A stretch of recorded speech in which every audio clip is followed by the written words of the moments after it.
Welcome! Let's talk about something huge. What if you could boost your clinic's profits by up to 60% without adding a single new service? Well, today, we're going to show you exactly how to do that. It's all about transforming your approach to patient care, integrating consultative product recommendations not as an afterthought, but as a core part of your practice. This is how you turn one-time treatments into lifelong patient relationships. This quote right here, this is really the heart of what we're talking about today. It's this powerful idea that our job, our responsibility, doesn't just stop when the patient gets up from the chair. Recommending the right products isn't an upsell. No way. It's a clinical necessity to make sure the incredible results you deliver actually last. All right, so here's our game plan for the next few minutes. We're going to walk through 5 key steps. First, we'll look at the numbers, the revenue you might be missing. Then, we'll get into the critical mindset shift. After that, I'll give you the exact scripts and words to use, and we'll wrap it all up with a step-by-step playbook you can use tomorrow. Okay, let's jump right in. And first, we need to diagnose a really critical, and honestly, an often overlooked business vulnerability: the hidden costs of running a practice that only focuses on in-clinic procedures. Here's the hard truth, If your patients are walking out that door with nothing but their receipt, you're absolutely leaving a huge amount of revenue on the table. But listen, it's about more than just the money. It's a missed opportunity to protect your patient's investment and to make sure the beautiful work you've just done for them lasts as long as it possibly can. Now this number, this is a big one.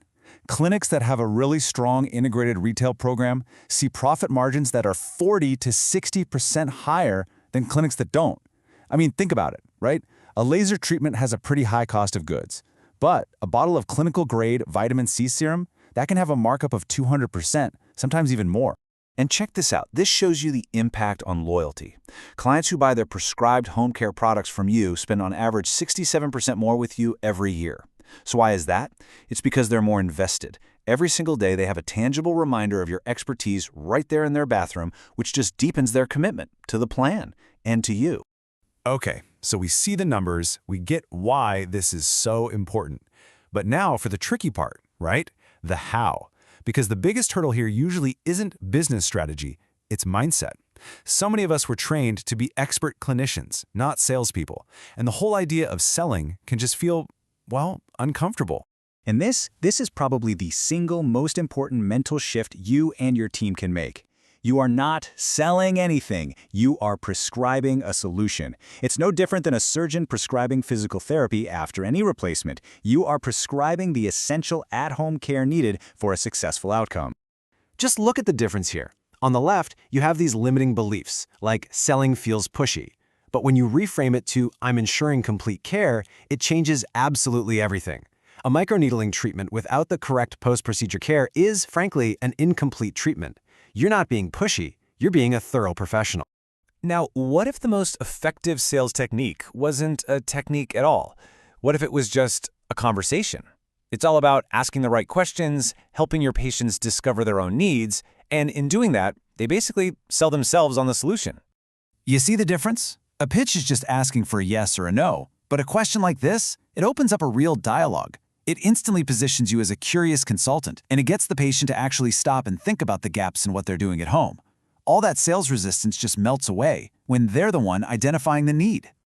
Let's look at a few more examples here. Notice how specific and results-focused they are. They're not really about products, they're about outcomes. When you ask questions like these, you're not just selling a bottle of something, you're selling them a better, longer-lasting result. This 3-step sequence is an absolute game changer after a treatment. You're just guiding the patient through a totally logical progression.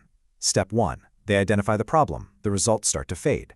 Step 2, they describe it. And then step 3, you present the possibility of a solution. It's a conversation that leads them to one single conclusion. They need the home care protocol. So, you've asked the right questions, the patient sees the need. Now what? Well, the words you use next are absolutely critical. The right language positions you as that trusted expert, while the wrong words can accidentally make you sound like a hesitant salesperson.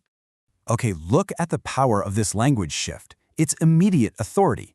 You're not just recommending a cream for their little routine, no. You are prescribing a clinical-grade treatment as part of their post-procedure protocol. See, this language reinforces your expertise and just how serious the recommendation is. You have to be direct and confident. When you say your skin requires this, you are speaking with the full authority of an expert. But when you say, well, maybe you could try this, you sound like a retail clerk. The difference is subtle, but believe me, the impact is huge. This brings us to what's called the assumptive close. It's that seamless transition from diagnosis to prescription. Once they've agreed on their goals, you don't ask if they want to buy the products, you just confidently explain the protocol. Okay, so to maintain these results, you'll start with this cleanser tomorrow morning, followed by the serum. You assume they're going to comply because it's the logical next step. All right, so you've got the mindset, you've got the language, but how do you actually make this happen in your clinic with your whole team? Because having a great strategy is one thing, but implementing it successfully, that's another. And that is where a systematic training plan comes in. Here's a really simple 4-step rollout. You start small, daily 15-minute microtrainings. Then you build out resources like question banks. In the first month, you implement with just a small group of clients to build up confidence. Then, in month 2, you start tracking your KPIs, things like conversion rates, to optimize and scale up. And this chart? It's super important because it shows you exactly where to put your team's energy. I mean, look at that. 70% of your training time should be on the practical application of conversation, formulating questions, and role-playing. Yes, product knowledge matters, but it's secondary to mastering that consultative dialogue. So how do you know you've truly succeeded? It's not just about the numbers. It's when your patients start sending their friends to you, not just for your incredible treatments, but specifically for your life-changing skincare advice. It's when you're known not just as a great technician, but as a true skincare authority. So, I want to leave you with this thought. Every single patient's results start to fade the second they walk out of your clinic. Their transformation is literally incomplete without your expert guidance on what to do at home. The only question left is, what's your next move to make sure that transformation continues?